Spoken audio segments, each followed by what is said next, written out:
మాలపాటి భాస్కర్ రెడ్డిని పోలీసులు అరెస్టు చేశారు. దాని గురించి ఆల్రెడీ మనం నిన్న మాట్లాడుకున్నాం.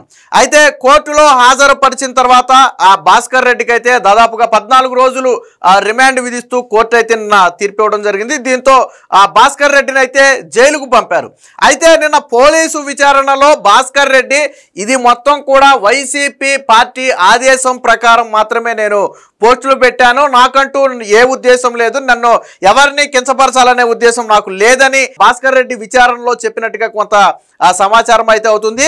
మొన్న శ్యామల కూడా ఇదే విషయం చెప్పింది. పోలీసులు ఏదైతే బస్సు ప్రమాదం మీద కల్తీ మద్యం వల్లే జరిగిందని చెప్పి ఒక వ్యాఖ్యలు చేసిందో దాని మీద పోలీసులు నోటీసులు ఇచ్చి విచారణకు పిలిస్తే ఇది వైసీపీ కార్యాలయం ఇచ్చిన స్క్రిప్ట్ ప్రకారం నేను మాట్లాడాను కానీ నాకు దాని గురించి అవగాహన లేదని మొన్న శ్యామల మాట్లాడింది. సో ఇప్పుడు కూడా భాస్కర్ రెడ్డి ఏం చెప్తున్నాడు, వైసీపీ అధిష్టానం ఇచ్చినటువంటి ఆదేశాల మేరకు వాళ్ళు ఇచ్చినటువంటి కంటెంట్నే నేను పోస్ట్ చేశాను తప్ప నా అంతటా నేనుగా క్రియేట్ చేసి పోస్ట్ చేసింది కాదు అని నిన్న భాస్కర్ రెడ్డి అయితే చెప్పినట్టుగా తెలుస్తుంది. గతంలో జగన్మోహన్ రెడ్డితో కలిసి దిగినటువంటి ఫోటోలు మనం ఇక్కడ చూడొచ్చు. ఇదిగో ఈ వ్యక్తే మనం చెప్పుకునే భాస్కర్ రెడ్డి. అయితే మొన్న అరెస్టు సమయంలో కూడా కొన్ని నాటకీయ పరిణామాలు జరిగాయి. భాస్కర్ రెడ్డితో పాటు వాళ్ళ అన్న ఇద్దరూ కలిసి అక్కడ పోలీసుల మీద దాడి చేసి తప్పించుకునే ప్రయత్నం చేశారు. వాళ్ళ అన్న ఏకంగా ఒక మహిళా కానిస్టేబుల్ మీద చేయి కూడా చేసుకోవడం జరిగింది. సో దీంతో పోలీసులు అతని మీద కూడా సోదరుడి మీద కూడా కేసు నమోదు చేశారు. కోర్టులో హాజరుపరచగా ఆ వ్యక్తికి కూడా 14 రోజుల రిమాండ్ విధించింది. వాస్తవానికి పోలీసులకు పూర్తిగా సహకరించి ఉంటే అంతా సాఫీగానే జరిగేది. బట్ పోలీసులకు పూర్తిగా సహకరించకపోవడంతో పోలీసులు ఆ ఇద్దరి మీద కూడా కేసులు నమోదు చేసి ఆ ఇద్దరిని కూడా అదుపులోకి అయితే తీసుకోవడం జరిగింది. సో దీనికి సంబంధించిన వార్త వచ్చింది. రెండోది ఏంటంటే భాస్కర్ రెడ్డి చరిత్ర కూడా అత్యంత చెత్త చరిత్ర, నీచమైన చరిత్ర. మనం కేవలం ఇప్పుడు మాట్లాడిన బూతుల గురించి మార్పింగుల గురించి మాత్రమే మాట్లాడుకుంటున్నాం. కానీ అసలు భాస్కర్ రెడ్డి లండన్లో ఏం చేసేవాడు, లండన్లో భాస్కర్ రెడ్డి చరిత్ర ఏంటనేది తెలిస్తే మీరు కూడా కంట్రీ మొహం మీద వస్తారు. ఎందుకని అక్కడ కూడా భాస్కర్ రెడ్డి అత్యంత నీచమైన చరిత్రని అడిగాడు. అక్కడ భాస్కర్ రెడ్డికి ఒక షాప్ ఉంది. సో ఆ షాపులో పనిచేసే వ్యక్తులకు ఎలక్ట్రిక్ సిగరెట్లు అమ్మాడు. సో వాస్తవానికి అక్కడ 18 సంవత్సరాల లోపు వాళ్ళకి అమ్మాల్సింది ఏంటి, 18 సంవత్సరాలు దాటిన వాళ్ళకి అమ్మాల్సింది ఏంటి అనేది కొన్ని నిర్దిష్టమైన ప్రమాణాలు ఉంటాయి, వాటిని ఖచ్చితంగా పాటించాలి. కానీ అక్కడ తన దగ్గర షాపులో పనిచేస్తున్న వారికి 18 సంవత్సరాల లోపు వారికే ఆ ఎలక్ట్రిక్ సిగరెట్లు అమ్మడంతో అక్కడ పోలీసులు విచారణ చేసి పట్టుకుని ఆ భారీ జరిమానా కూడా విధించడం జరిగింది. అంటే లండన్లో కూడా అత్యంత నీచరిత్ర. ఇది నేను చెప్పేది కాదు. ఆ BBC లాంటి పెద్ద ఛానల్స్లోనే భారతదేశం నుంచి వెళ్ళిపోయి అక్కడ నీచమైన పనులకు పాల్పడుతున్నారు, బ్రతుకు తెరువు కోసం వెళ్ళిపోయి అక్కడ ఆ యువతను పాడు చేసే ప్రయత్నం చేస్తున్నారని చెప్పి BBC లాంటి ఛానల్స్లోనే కథనాలు వచ్చాయి. సో అంత నీచ చరిత్ర కలిగినటువంటి వ్యక్తి పాపం చాలా శుద్ధపోస అనుకుంటున్నారు. అయితే భాస్కర్ రెడ్డి మాట్లాడిన మాటలు కూడా ఉన్నాయి. ఎందుకంటే చాలా మంది అయ్యో తండ్రి మరణిస్తే వచ్చాడు, అనవసరంగా అరెస్టు చేశారు అని చెప్పి చాలా మంది మాట్లాడుతున్నారు. సరే, తండ్రి మరణం అనేది బాధాకరం కాదని మనం అంట్లా, పోలీసులు కూడా మానవత్వం ఉంది కాబట్టి ఆ దహన సంస్కారాలు అయ్యే వరకు భాస్కర్ రెడ్డి జోలికి వెళ్ళడం కానీ నోటీసులు ఇవ్వడం కానీ చేయలే. ఎందుకంటే ఆ సమయంలో అది కరెక్ట్ కాదని. బట్ మొత్తం అయిపోయిన తర్వాత ఆసుపత్రిలో అదుపులో తీసుకున్నారు. మనం ఇక్కడ ఇది కూడా ఆలోచించాలి. మరి గతంలో భాస్కర్ రెడ్డి ఇప్పుడు అయ్యో పాపం అనేవాళ్ళు గతంలో భాస్కర్ రెడ్డి ఎలాంటి పోస్టులు పెట్టాడో చూస్తే మీకు అర్థం అవుతుంది. కాకపోతే మేము చూపించలేము, అంత దారుణమైన పోస్టులు పెట్టాడు.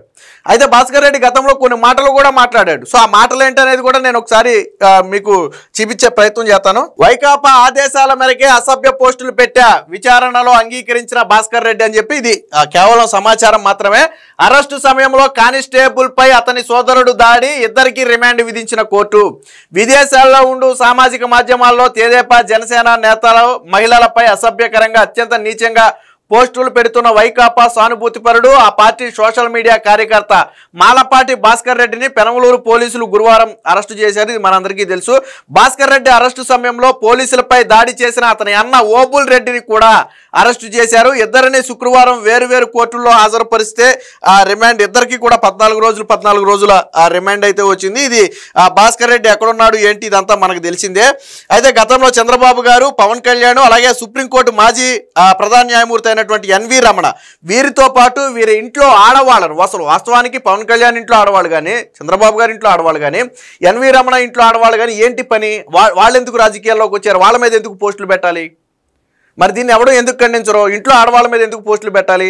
ఇప్పుడు భాస్కర్ రెడ్డి అరెస్ట్ అయ్యాడండి. భాస్కర్ రెడ్డి భార్యాపేటలను ఎవరన్నా బయటకు తీశారా? భార్యాపేటల గురించి కానీ తల్లిదండ్రుల గురించి కానీ ఎవరైనా పోస్టులు పెట్టారా? లేదు కదా.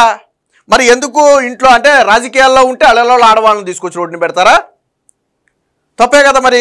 వైకాపా కార్యాలయం ఆదేశాల మేరకే తాను సామాజిక మాధ్యమాల్లో ఈ పోస్టులు పెడుతున్నట్లుగా పోలీసు విచారణలో భాస్కర్ రెడ్డి వెల్లడించినట్లుగా ఆ సమాచారం. మొన్న శ్యామల కూడా అదే చెప్పింది. వైకాపా నేను ప్రెస్ మీట్కి వెళ్ళాను, వాళ్ళు టయానికి స్క్రిప్ట్ ఇచ్చారు, దాన్ని చూసి నేను ప్రిపేర్ అయి మాట్లాడొచ్చాను తప్ప దాని గురించి టెక్నికల్ విషయాలు కానీ లేదా దాని గురించి పూర్తి వివరాలు కానీ నాకు తెలియదు. పార్టీ నాకు చెప్పింది కాబట్టి పార్టీ దగ్గర సమాచారం ఉండి నాకు చెప్పింది అనుకుని నేను మాట్లాడాను తప్ప నా తప్పు లేదని చెప్పి శ్యామల చెప్పింది. ఇప్పుడు భాస్కర్ రెడ్డి కూడా అదే చెప్తున్నాడు. సో ఈ కంటెంట్ అనేది అక్కడ ఉంది చూసారా, ఈ బూత్ కంటెంట్ కానీ మార్పింగ్ ఫోటోలు అనేవి ఉన్నాయి చూసారా, ఇవి వైకాపా పార్టీ నుంచి అంటే ఐపాక్ టీం ప్రిపేర్ చేస్తుందా లేదా దీనికోసం బూతులు మార్పింగ్ చేయడం కోసం ఇంటూరు రవి లాంటి వాళ్ళు చాలా కొంతమంది ఉన్నారు వైసీపీ పార్టీలో. సో వాళ్ళను ఉపయోగించుకుని తయారు చేస్తున్నారు. కానీ ఒక బూత్ కంటెంట్ను తయారు చేసి దాన్ని మెయిన్ ఇతర దేశాల్లో ఉన్న వాళ్ళ చేత పెట్టించే ప్రయత్నం చేస్తున్నారు. పాపం దాన్ని డౌన్లోడ్ చేసుకుని ఇక్కడ ఉన్న వాళ్ళు కూడా తెలియక పెట్టేస్తున్నారు. వాస్తవానికి వైసీపీ ఒక ఆర్గనైజర్గా చేస్తున్నటువంటి క్రైమ్ ఇది. ఎందుకనంటే విదేశాల్లో ఉన్న వాళ్ళ చేత మాత్రమే ఎందుకు పెట్టిస్తున్నారంటే పోలీసులు వాళ్ళని ట్రేస్ చేసినా ఏమీ చేయలేరు. వాళ్ళు విదేశాల్లో ఉంటారు కాబట్టి ఇన్ని రోజులు ఏమైనా చేయగలిగారా భాస్కర్ రెడ్డిని?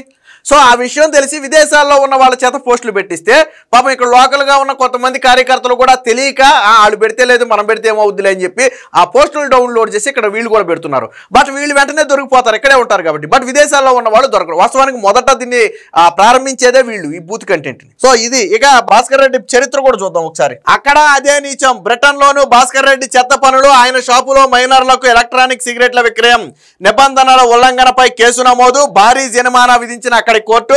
బీబీసీ సహా అంతర్జాతీయ మీడియాలో కథనాలు. మహిళలంటే కనీసం గౌరవం లేకుండా అడ్డగోలు పోస్టుల ద్వారా వ్యక్తిత్వ హననానికి పాల్పడే వైసీపీ సోషల్ మీడియాకు చెందిన ఎన్ఆర్ఐ మాలపాటి భాస్కర్ రెడ్డికి చెత్త చరిత్ర ఉంది. లండన్లో ఉంటూ ఏపీలోని మహిళలు గిట్టని రాజకీయ పార్టీ నేతలపై సోషల్ మీడియాలో అనిశ్చిత పోస్టులు పెట్టే ఆయన అక్కడ కూడా చట్టవిరుద్ధ పనులు చేస్తున్నట్టు తేలింది. బీబీసీ, ట్రేడింగ్ స్టాండర్డ్స్ వంటి అంతర్జాతీయ మీడియాలో ఆయన పనులపై కథనాలు వచ్చాయి. లండన్లోని టంటన్లో భాస్కర్ రెడ్డి రెడ్డి న్యూస్ పేరుతో ఒక దుకాణం నడుపుతున్నాడు. బహుశా కులపిచ్చి కొద్దిగా ఎక్కువ ఉందేమో బహుశా. రెడ్డి న్యూస్ పేరుతో ఒక దుకాణం నడుపుతున్నాడు. ఆ షాపులో అక్కడ నిబంధనలకు విరుద్ధంగా మైనర్లకు ఎలక్ట్రానిక్ సిగరెట్లు విక్రయించారు. దీనిపై కేసు నమోదు కావడంతో పాటు భారీగా జరిమానా కూడా విధించడం జరిగింది. భాస్కర్ రెడ్డి షాపులో సకలం అమ్ముతారు. అయితే బ్రిటన్లో ఏ వస్తువు ఎవరికి విక్రయించాలి, 18 ఏళ్లు లోపు వారికి ఏ వస్తువులు అమ్మకూడదు అనే దాని మీద నిర్దిష్ట ప్రమాణాలు ఉంటాయి. వాటిని ఖచ్చితంగా పాటించాలి. నిబంధనల ఉల్లంఘన జరిగితే కోర్టు కేసులు, జరిమానాలు భారీగా ఉంటాయి, అరెస్టులు కూడా ఉంటాయి. సో బ్రిటన్లోని the children and families act 2014 ప్రకారం పిల్లలకు సిగరెట్లు అమ్మకూడదు. అలాంటిది భాస్కర్ రెడ్డి షాపులో చిన్నారులకు ఎలక్ట్రానిక్ సిగరెట్లు విక్రయించడాన్ని స్వయంగా అక్కడి ట్రేడ్ ప్రమాణాల అధికారులు గుర్తించారు. ఎందుకు అమ్మారని నిలదీగా తాను ఉద్యోగిని మాత్రమేనని చెప్పి తనకు సంబంధం లేదని తప్పించుకునే ప్రయత్నం చేశాడు. బట్ అతనే మూల కారణం అని చెప్పి గుర్తించిన పోలీసులు అక్కడ కేసు నమోదు చేశారు. దానికి సంబంధించి అక్కడ బ్రిటన్ పౌండ్లలో చూసుకుంటే 2326 పౌండ్లు జరిమానా, అంటే మన లెక్కల్లో చూసుకుంటే 2,70,000 మన ఇండియన్ రూపీస్లో. సో దాదాపుగా 2.5 లక్షల రూపాయలు జరిమానా కూడా విధించి కేసులు కూడా నమోదు చేశారు. సో బ్రిటన్లో అంత చెత్త చరిత్ర కలిగినటువంటి వ్యక్తి. విన్నారు కదా, ఆడవాళ్ళను, టీడీపీ ఆడవాళ్ళను బొంబాయి మొండలని మాట్లాడాడు. మనోడు మాట్లాడిన మాట అదే. ఆడవాళ్ళు అనే కంటే వాళ్ళను బొంబాయి మొండలు అంటాం కరెక్ట్ అంట. మళ్ళొకసారి వినండి మనోడు మాట్లాడిన మాట. విన్నారు కదా, ఒకవేళ గెలిస్తే ఏమైనా పీకుతారా? రెడ్ బుక్ వచ్చి నన్ను ఏమైనా బీకుద్దా? 4వ తారీఖు వచ్చింది, ఏం బీకుతారు? కాబట్టి మూసుకుని రిజల్ట్ చూడండి అని చెప్పి టీడీపీ బొంబాయి మొండ అంటమే కాకుండా మరొకసారి మొండని మాట్లాడాడు. అంటే ఇది కేవలం చిన్న ఎగ్జాంపుల్గా చెప్తున్నా మీకు. అతను వాస్తవానికి పెట్టిన పోస్టులు మనం అక్కడ చూపించలేం. అంత దారుణమైన పోస్టులు పెట్టాడు, అంత దారుణమైన మార్పింగులు చేసి పెట్టాడు కాబట్టి మనం చూపించలేం. సో ఇది అన్నాడు కదా, ఇందాక లాస్ట్లో ఏదో అన్నాడు కదా, ఏమన్నా పీకుతారా పేకండి అని చెప్పి ఏదో అన్నాడు కదా, దానికి తరువాత ఇంకో వీడియో ఉంది, అది చూద్దాం. స్టార్టింగ్ లో అనండి ఒకసారి.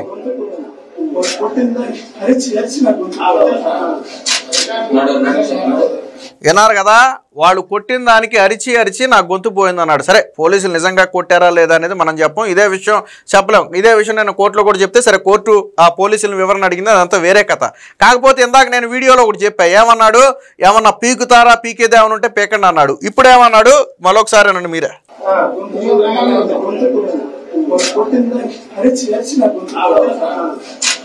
సో అరిచి అరిచి నాకు గొంతు పోయింది అన్నాడు. మరి మొన్నేమో పేకండి నన్ను, అంటే మనం విదేశాల్లో ఉన్నాం కాబట్టి మనల్ని ఎవడు ఏం చేయలేడనే అహంకారం బలుపు నెత్తి మీద ఉంది కాబట్టి నన్ను ఏమైనా పీకేది ఉంటే పేకండి అన్నాడు. ఆడవాళ్ళనేమో బోకుముండలు అన్నాడు, లేకపోతే బొంబాయి ముండలు అన్నాడు, రకరకాలుగా తిట్టాడు. ఇప్పుడు పోలీసులకు దొరికేసరికి సరే ఏమన్నా 2 కోటింగ్ ఇచ్చారో లేదో మనకైతే తెలియదు, కానీ నన్ను కొట్టిన దెబ్బలకి అరిచి నా గొంతు పోయింది, అంత దారుణంగా నన్ను కొట్టారని చెప్పి మాట్లాడుతున్నాడు. మరి ఆ రోజు ఇళ్లలో ఆడవాళ్ళ గురించి మాట్లాడినప్పుడు ఏమైపోయింది బాధ? నీ మీద ఒక దెబ్బ పడి ఉంటేనే, నిజంగా ఒక దెబ్బ పడి ఉంటేనే నీకు ఇంత బాధ కలుగుంటే, ఇంట్లో ఆడవాళ్ళ మీద మాట పడితే ఎంత బాధ కలుగుద్ది? దెబ్బ కంటే మాట చాలా బాధాకరమైంది. మరి ఆ రోజు నువ్వు టీడీపీ ఆడవాళ్ళని ఏమన్నావు? బొంబాయి ముండలు అని చెప్పి మాట్లాడావు. మరి అది తప్పు కదా? నారా భువనేశ్వర్ గారిని ఏమని నువ్వు మాట్లాడావు? నువ్వు ఎంత దారుణంగా మాట్లాడావు. నారా భువనేశ్వర్ గారిని ఇంకొకళ్ళ లింక్ కట్టి ఆ వ్యక్తిత్వ అనడానికి ఎంత దారుణంగా పాల్పడ్డావు నువ్వు. నారా లోకేష్ గారిని ఎంత దారుణంగా టార్గెట్ చేసావు. కర్మ వదిలిపెట్లా. ఆ రోజు నేను లండన్లో ఉన్నాను కాబట్టి నన్ను ఎవరు ఏం చేయలేరు అనుకుని పీకితే పీకండి అన్నావు. ఈరోజు 2 పీకేటప్పటికి నా గొంతు పోయింది అంటున్నావు. కర్మ అనేది ఎవరిని వదిలిపెడుతుంది? నేను అదే చెప్తున్నా, మీరు ఎల్లకాలం విదేశాల్లోనే ఉండలేరు. మీ జీవితంలో ఒక్కసారైనా రాష్ట్రానికి రావాల్సి ఉంటుంది. మీ కుటుంబాలు ఇక్కడ ఉంటాయి, ఆస్తులు ఇక్కడ ఉంటాయి, బంధుత్వాలు ఇక్కడ ఉంటాయి. కాబట్టి ఏదో ఒక రోజు కర్మ అనుభవించాల్సి ఉంటుంది. పోలీసులు వాస్తవానికి మానవత్వం ప్రదర్శించారు. ఎక్కడో తెలుసా? వాళ్ళ తండ్రి అంత్యక్రియల సమయంలో మనోడి జోలికి పోలా, ప్యానిక్ అవుతాడని. బట్ అన్నీ అయిపోయిన తర్వాత పోలీసులు అదుపులో తీసుకున్నారు. వాళ్ళు కూడా వాళ్ళు డ్యూటీ చేయాలి కదా. ఈరోజు వాళ్ళ ఇంట్లో బాధాకరమే కాదని మనం అంటలా, కానీ అలాగని చెప్పి రాష్ట్రంలో ఉన్న మహిళలందరి మీద నీచంగా మాట్లాడుతున్నట్టు చూస్తూ ఊరుకుంటారా? కర్మ అనేది వదిలిపెట్టలేదు. కాబట్టి ఇక నుంచైనా వైసీపీ సోషల్ మీడియాలో నీచ కంటెంట్, అత్యంత అసభ్యకరంగా మహిళల మీద పోస్టులు పెట్టేవాళ్ళు గుర్తుపెట్టుకోవాల్సింది ఏంటంటే, కర్మ అనేది ఒకటి ఉంటుంది. ఈ రోజు కాకపోతే రేపు, రేపు కాకపోతే ఎల్లుండ